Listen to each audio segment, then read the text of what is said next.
الحمد لأهله والصلاة على أهلها. مخرج نمبر 8 ضاد ضاد. ادا کیږي د جبې ګسه ډله، دا د جبې ګسه ډله ده. د بره ګسې جامې د غاښونو د ویښونو د دې مخرج وګورئ، د ثابتې جامې غاښونو ویښونو سره لګي، نو د دې په ادایګۍ کې لږ اوږدوالی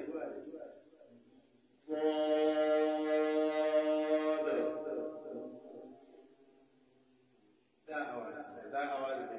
قراءت دی به دا حرف ده.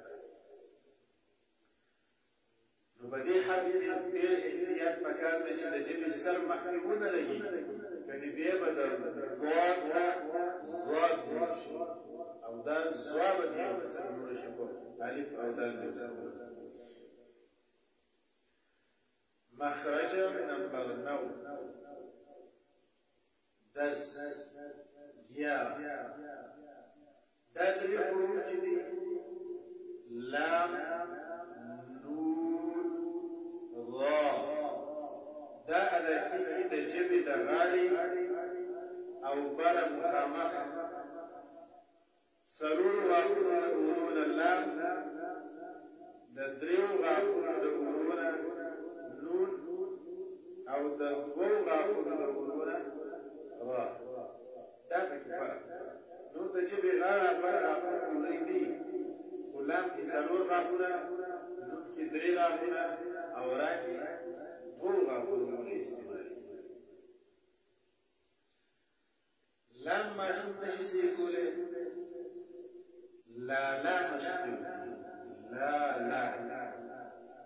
لا هم په هر کور کې ځان راغلی. دغه لا لا مشکل دی وکړي نو په دې سره به د لام څه شي صحیح شي. نون نشي صحیح کولی، نا نا مشکل نا نا نا نا هم اکثر خلک استعمال کوي. را نشي صحیح کولی نو د غور مشکل کی غور غور رابع. مخرج نمبر 12 طا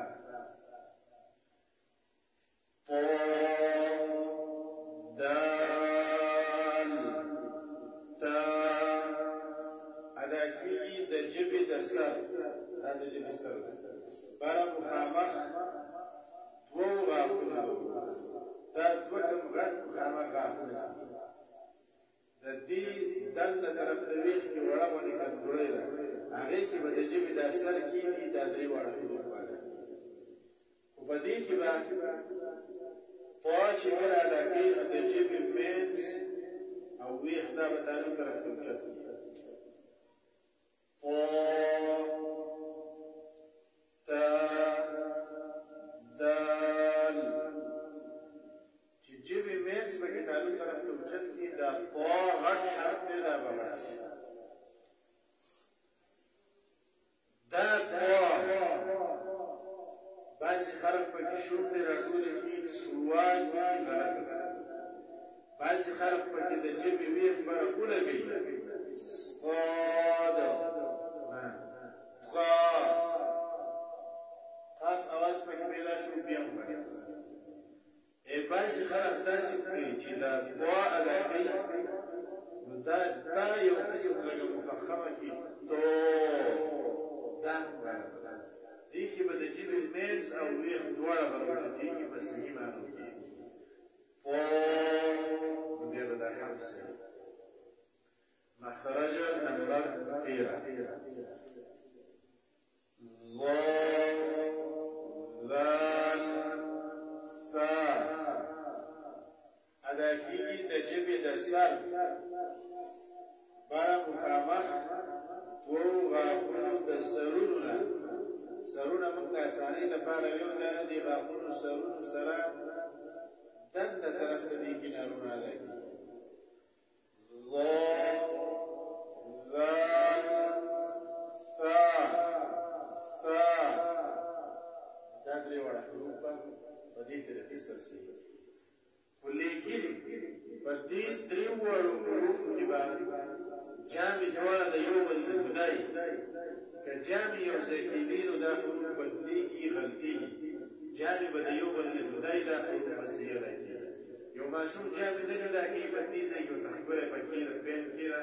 چې دی دا جامې جدا کړي وایي اوس دا حروف ووایه نو بیا به دی صحیح وایي یعنې زال په ځای هغه جامې چې یو ځای کې وایي زال زال دې کې جامې یو بل سره ولګېدي زال نساج مخرج نمبر 14 صاد زا سین علاکی د ژبې سر او د لاندې دوه غاښونو شاګانې د دې سره متصل د پاسه دوه غاښونه چې کوي هغې سره به د ژبې داسې معمولي غوندې اتصال وشي صاد بیا به د صاد کې به د ژبې منځ او لوی غوندې چوټېږي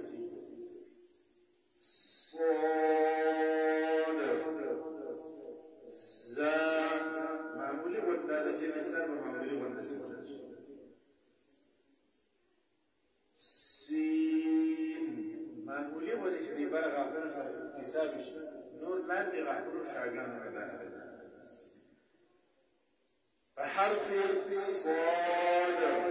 کې به هم دا خیال ساتل پکاري چې غټ حرف دی شون پرې راټولې نه شي سواد به شي غلط دی ژبې ویښ پکې بره تالو سره ونه لګي کنې صاد به شي بیا هم مخرج نمبر 15 فا په دې لاندې شونډه باندې به ماشوم ته ووایي دا دواړه غاښونه نه باسه دې کېده فا او بیا اواز راوباسه که بیا هم ماشوم دا بره شونډه ښکته کوله نو بیا ترې با جوړېږي با په عربۍ کې نشته پښتو اردو حرف دی که ښکته کوله بره شونډه ولونه سره فا شونډه ښکته کړي مخرج نمبر 16 با میم واو ادا کېږي د دواړو شونډو د میلاوېدو څنګه ومیلاوېږي د دواړو شونډو د دم د لمده حصه چې ده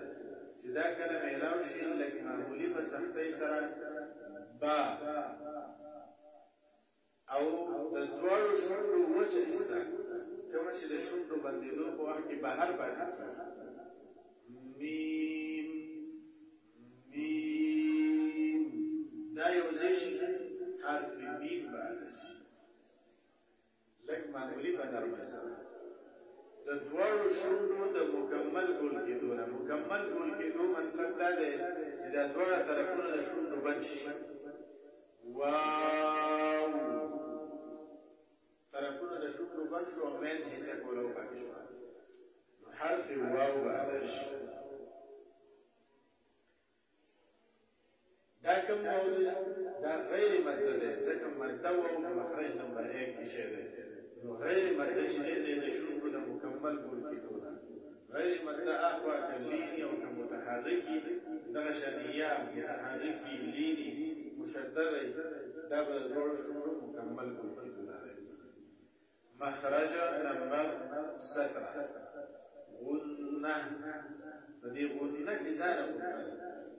ځکه دې کې دا نون مشدد دی غنه ادا کېږي د پوزې د پوزې دا نرمۍ حصه چې دی کې د نون د خالي کوم ځای چې دی دې ځای نه به اواز راوځي نو غنه به صحیح